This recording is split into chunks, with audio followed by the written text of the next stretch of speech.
But quick reminder, we have 20 minutes tops, so for questions, it will be convenient for you to finish in 15 minutes, then we will have questions. Okay? Then here you go, we can start your presentation. Yes. Good afternoon, ladies and gentlemen. Dear Chairman, welcome to my talk. My name is Ahmad Hassanzadeh from Norwegian University of Science and Technology and Maelgwyn Mineral Services. Today, I'm going to talk about the transition point in the mining and mineral processing industry, which is turning from the conventional and column flotation cells to pneumatic flotation cells. For that, we have to understand fundamentally, profoundly, the basics and the key factors. One of the reasons that we were interested in this subject and we wanted to understand this and also investigate this fundamentally was the attenuation of cut-off grade of mines all around the world. So no matter in which type of the ore you're working, actually by time passing we have the reduction, sometimes significant reduction in the cut-off grade of the mines. So what you see here is the report from CSIRO from 1840s to 2005, and the grade of different base metals as well as the gold reduces dramatically. It's up to 2005, and we have even a significant reduction by time passing from 2005 to 2022. So, one, we have a significant reduction in the cutoff grades. Second, what we have actually, and we have to deal with at the end of the day, is the complexity of the ore. We have complex ores by time passing, and so if the ore is complex, we have to think critically about the innovative technologies. From the other side, we need these critical elements, and they are extremely important for advanced technologies, specifically in Europe, where we are lacking from the reservoirs. On top of them is also lack of innovative technologies. After 1 century, we still stuck to mechanical cells, and mining and mineral processing engineers, we continue this, and I'm just trying to highlight this here, why, and whether we need to make a stop and decide something else. Energy consumption, we consume around 4% of total electrical consumption of the world. That's a big number.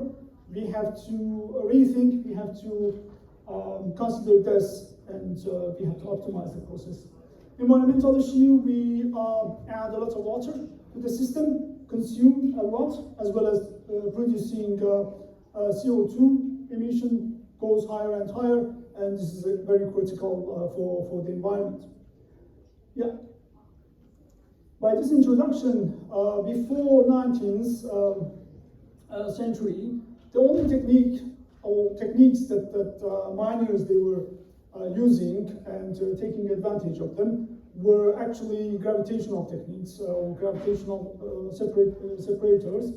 So, but up to a specific time, they came to this conclusion that they need a new technology, and that was the time that the flotation came on the board, and so they started with the industrial scale, and later they decided, okay, all right, we are producing concentrates, let's see what happens indeed.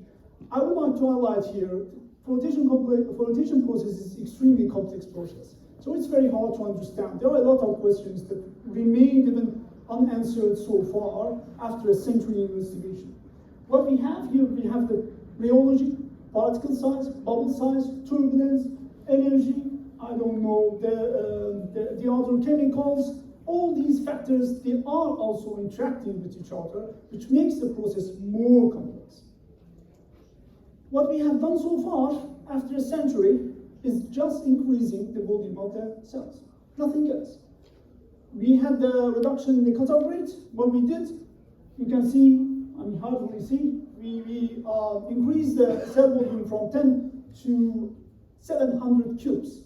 The largest tank cell what we have is in China, which is used in copper operation, and it has more than 700 cubes volume.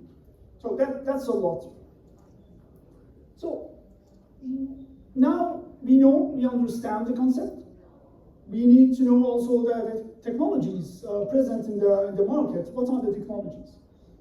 So technologies, what you see here, based on sorted based on the fraction size of the particles. We have ultrafine, fine, intermediate, and coarse particles.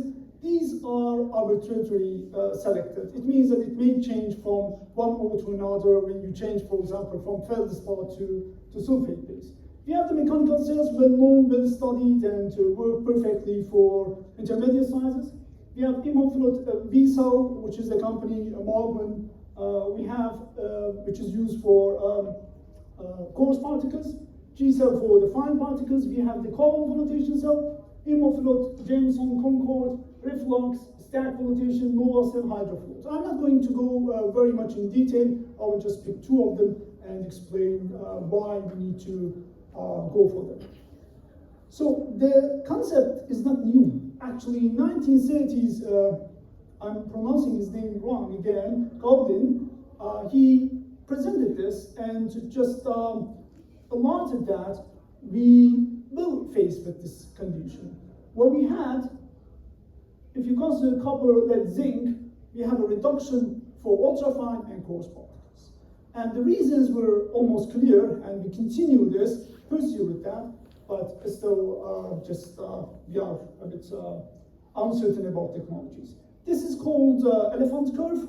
Most likely you know and you are aware of this. This is sort of elephant in the room. And actually, Professor Lynch mentioned this for the first time and then quoted several times after this. What is the issue? What's the problem? The problem is that fine and ultrafine particles, as well as the coarse particles, they need different environments in the atmosphere to be floated. So we cannot float these particles in the same tank in the same condition. We need different conditions. What are these conditions? For fine particles or for ultrafine particles, they have low mass and they have low inertial forces.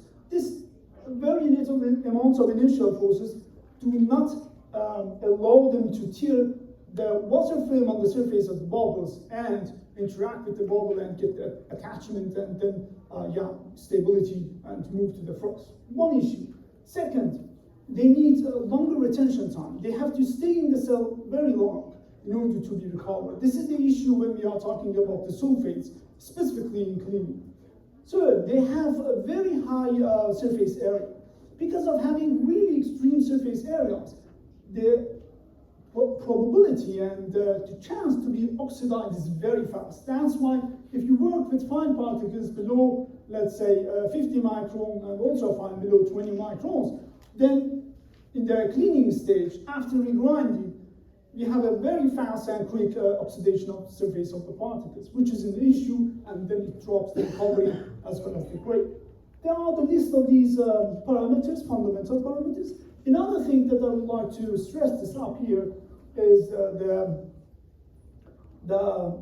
actually the high entrainment as well as the collision. So these fine particles, they need small bubbles to interact, to be captured, to collide, and then attachment and the stability happens. So all these, what we call them capture efficiency, the first step is collision, is very extremely low for fine particles. What happens in case of the coarse particles? We need a very gentle kind of turbulence, exactly opposite of the fine particles. We need to provide this atmosphere, but there is a very critical point here, and it is when you provide low turbulence, then there is a settlement of the particles because their size is high and their settlement rate is high as well. So you have to find this balance, and it's very hard to find. The attachment rate is also high, and one of the issues what we have is the low flotation rates. So for both of them, actually, for fine and coarse particles, we have low flotation. In case of the fine particles, hydrodynamics is important, and for the coarse particles, we have the issue of the attachment. So what are the technologies? What you see in the table, right-hand side, particle size versus recovery. We have different technologies. You can look at them. What I sorted here based on the companies. First is Maelgwyn. Maelgwyn has IMCET flotation cell. Metallurgical has Concord and Nova cell. Schmidt reflux flotation cell, newly developed, or not newly developed, newly commissioned. Glencore has Jameson cell, Aries stack cell and hydrofloat, and Old Float, as well as some other Indian companies. They work on pneumatic flotation cell. Invention of the pneumatic flotation cells, it goes back to 1980s, where Dr. Reinhoff and Professor Jameson, they both worked in this subject, and what you see is the first installation of the Jameson cell in Mount Isa in Australia for copper and lead ore. What you see, and I would like to emphasize this here, is the size. Compared to the column cells, they replaced the column cells with the Jameson cell in 1980s. So what are the reasons? What are the advantages? Key points here is the very short slurry residence time. So instead of talking about the order of the, let's say, 10, 20 minutes, we are talking about the 5 minutes. I will sort them out, based on the technologies. Relatively small bubble sizes, very suitable for fine particles. Fast kinetic rates, if the kinetic rate is really high, so it gives you the possibility in order to increase your capacity. No agitation part, there is no rotor stutter, there is no movement part. It reduces your capex, as well as maintenance.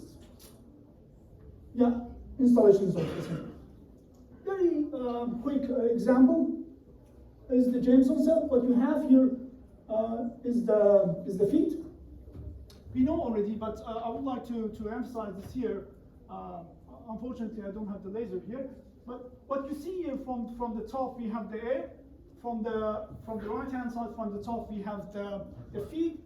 There is a place what we call is the reactor, and the second is separator. That's why most of the people, they call them reactor separator technologies. In the reactor, what happens? All the reactions happen in reactor, specifically for fine particles.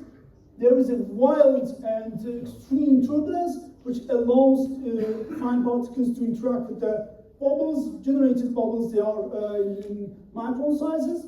And then what you see is the great recovery curve, Jameson conventional column, as well as mechanical cell. What you see, the graph goes up and right-hand side. In case of reflux flotation cell, I refer you to Mustafa, and he's working in reflux flotation cell together with Ahmad Hassanzedeh and Professor Kowalczyk, and you can get more information. Okay. So IMCET cell, one of our technologies, what we do is reducing number of the cells and then increase the throughput. MRT, mean retention time, is around 1.5, extremely low. Low capex and opex, both for fine and coarse particles. We have different technologies, reduces the maintenance.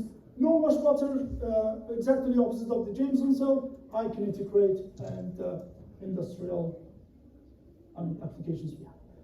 So you see here two of our cells. One is the G cell, the other is the B cell. B cell is used for coarse particles, 400 microns, and for G cell, what you see the critical items or the properties of these both cells, which allow us to increase both recovery and grade for fine and coarse particles. I'm not going to too much in detail because of the lack of the time. What we have here is the bubble size. So one of the things is there is no agitation in the system, no agitating part in the system. There is high turbulence. There is also small bubbles, which is suitable for fine particles. What is the interaction? Probably you have heard about the nanobubbles or ultrafine bubbles. I worked personally with that, and I'm aware of the interactions of fine particles with the ultrafine bubbles. And what we have is the fine particles. There is a coating of ultrafine bubbles around them, and they stick together just like flood flotation, and it allows us to recover it. The issue is the selectivity here. In case of the coarse particles, we have a different mechanism. What you see here is the actually bubble size range based on millimeter versus the cell type. What you see on top reflects both Jameson cell and hemofluid cells. They have a really limited range of the bubble sizes, which allows us to be the leading technology specifically for fine particles. So this is actually a graph taken from the literature, shows us the range of the bubble size for mechanical flotation cells, Jameson cell and column cell. The bottom is the Jameson cell, which gives us around 0.5 millimeter almost size, we say 0.7, and column cells above 2 millimeter, and this range of the bubble size for conventional cells. We did this for hemofloat using the modified Maelgwyn bubble viewer for one of our cells in Germany, and we came up with a number of 0.3, almost 300, the median of the bubbles. In our company, Maelgwyn, we have also batch as well as the pilot cells. One of our cells is at the moment in Turkey, moving from one side to another. Also you can see the range of the flow rates that we can deal with them. We have also a batch cell which is sitting in Germany, and the other will be in Turkey and ready to be used for commercial tests. So for them, just we can talk later as well. So we need 10 to 40 kilograms of the material, and one of the challenges, what I will show it in the next slides, is the scale-up procedure. It is not clear, but we came up and we overcome this challenge. What are the issues? The issues is the first and the most important one: trust. We need to trust.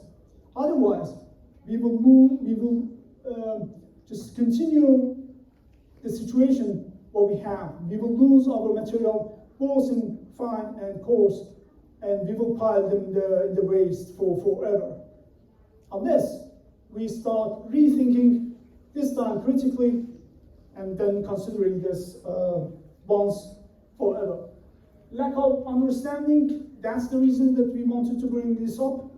And our academia as well as industry, they do not have fundamental understanding and common understanding as well regarding the pneumatic flotation cells. The other is no standard scale-up or scale-down procedures. So industries, they want to test it first with the batch cell, but unfortunately after many years, for example, for the Jameson cell, we didn't come up with any batch cell. So this trust is actually also originating from that. But we have the pilots, which can easily move to the plant and installed and commissioned easily and tested. And uncertainties regarding the position in the flotation cell, mostly the miners and mineral processors, they ask where we have to put. First, and the most important part is the pre-flotation, scalping, what we say, moving the concentrate from even the rougher directly to the concentrate, as well as pre-flotation, moving before the rougher to the cleaner or re-cleaner. And it is also possible for us to, the conventional way of using pneumatic cell was actually replacing the columns with Jameson cell or other type of the cell in the cleaner and re-cleaner. Limited proof of the concept for different type of the materials. This is also another challenge, and the last but not the least is there is no numerical study to show visually the interactions between different phases, solid, liquid, and gas. To sum it up, we have less than 1 minute, so let's wrap up for a question maybe. Perfect. Yeah. Thank you very much. Residence time around 9 to 41 minutes for column, 4 to 20 what you see for the rest of the pneumatic cell around 5 minutes. The other is the gas holdup. What I didn't mention it, we have the gas holdup around 50 to 70%. The maximum what we can get is actually 20% in the column and mechanical cells. The other is the first installations, which is not at the moment important. Bubble size distribution extremely low, and the moving part we don't have, as well as the footprint is very small, mixing intensity is very high. Thank you very much for your attention.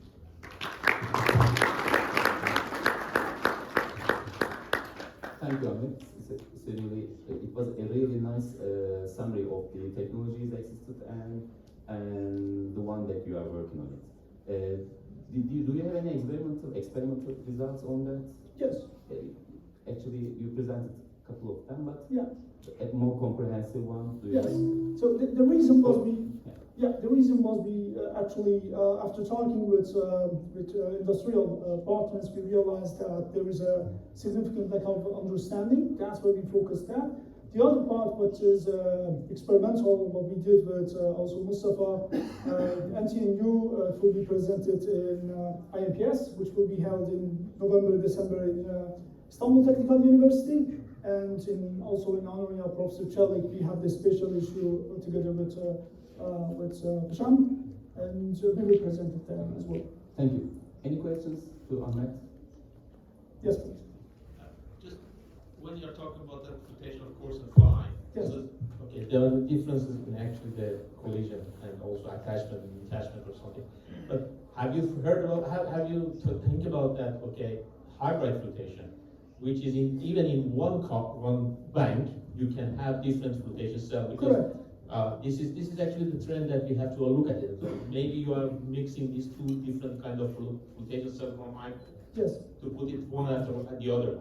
So fast flotation cell for the cores, and then also the using another one for the final because they are coming later. yes. So that's what you were thinking about that. Yes, actually, Evolution did this. What they did is actually they applied high turbulence in the beginning of the tank in order to recover very fine particles and taking them out of the circuit very fast. And then for coarse particles, because they required low turbulence, they left it at the end of the bank. So they reduced the turbulence at the end. This is what they did. This is one of like 2013. They already published this. Yes. But that was one. Have you think about it with yourself, with IMO? But IMO itself. Not really, because we have the possibility to recover fine particles. So for different fractions we have different technologies.